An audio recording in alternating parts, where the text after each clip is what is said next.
रांजणगाववरून मनोज जरांगे यांची पदयात्रा सुरू झाल्यानंतर दुपारी त्यांनी रांजणगावच्या गणपतीचं दर्शन घेतलं आणि त्यानंतर आता गाडीमधनं त्यांची रॅली सुरू झाली। पण आपण जर आपण बघितलं तर आम्ही आता अहमदनगर पुणे हायवेवर आहोत आणि इथे आता दुतर्फा आपल्याला वाहनांच्या रांगा लागलेल्या पाहायला मिळत आहेत। रॅली खरं तर पुढे गेलेली, पण दोन्ही साईडला आपण जर बघितलं तर मोठ्या प्रमाणावर हे जे आंदोलक आहेत ते गाड्यांमध्ये आलेले आहेत आणि ही जी गाड्यांची रांग आहे ती वाढत चाललेली आहे। पुढे मनोज जरांगे यांची गाडीमधनं जी आहे ती रॅली सुरू आहे आणि दुसरीकडे या गाड्यांच्या रांगा आपल्याला सगळीकडे पाहायला मिळतात। दोन्हीकडून म्हणजे हायवेच्या दोन्ही बाजूंनी या गाड्या आल्यामुळे दोन्हीकडची वाहतूक आहे ती आता कुठेतरी खोळंबलेली आहे आणि गेल्या अनेक वेळेपासून ही जी वाहतूक आहे ती बंद आहे आणि त्यामुळे आता पोलिसांकडनं ही वाहतूक सुरळीत करायचा प्रयत्न करण्यात येतोय।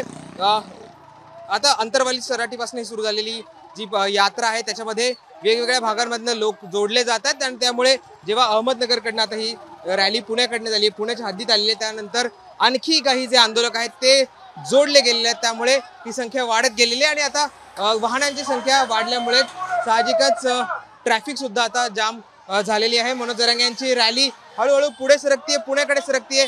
दुपारचा मुक्काम हा भीमा कोरेगावच्या इथे असणार आहे, तिथे जेवण होणार आहे आणि त्यानंतर पुण्यातल्या चंदननगर भागामध्ये ही रॅली जाणार आहे। परंतु वाहनांची संख्या वाढल्यामुळे आता कुठेतरी आपण बघतोय की ट्रॅफिक जाम झालेला आपल्याला पाहायला मिळतोय। हीच परिस्थिती पुढे सुद्धा असण्याची शक्यता आहे। जसं पुण्याकडे ही रॅली जाईल तसं ट्रॅफिक सुद्धा वाढण्याची शक्यता आहे। आंदोलकांची संख्या सुद्धा वाढते आहे, आंदोलकांची संख्या जोडली जातात, वेगवेगळ्या भागांमधले आंदोलक आहेत ते जोडले जातात। मोठमोठ्या ट्रक असतील, ट्रॉली असतील, ट्रॅक्टर असतील, याच्या माध्यमातून हे आंदोलक आता या रॅलीमध्ये जोडले जातात आणि ही संख्या आता दिवसेंदिवस वाढत चाललेली आहे। त्यामुळे पोलीस सुद्धा तो प्रयत्न करतात की ही जी वाहतूक कोंडी आहे ती सोडण्यात यावी। अजूनही सरकारकडनं चर्चेसाठी कुणी आलेलं नाही, त्याचा मार्ग निघू शकलेला नाही, त्यामुळे मोठ्या प्रमाणावर गर्दी आपण इथे झालेली पाहतोय। ॲम्ब्युलन्सला सुद्धा आता रस्ता मोकळा करून दिला जातो या सगळ्या ट्रॅफिक मधून।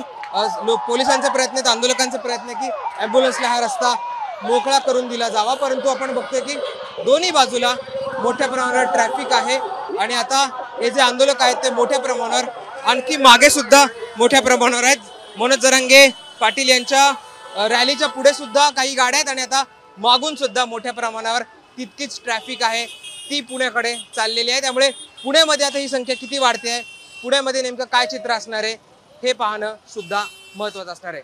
कॅमेरा पर्सन गोपाल हरणेसह राहुल गायकवाड, रांजणगाव, मुंबई तक।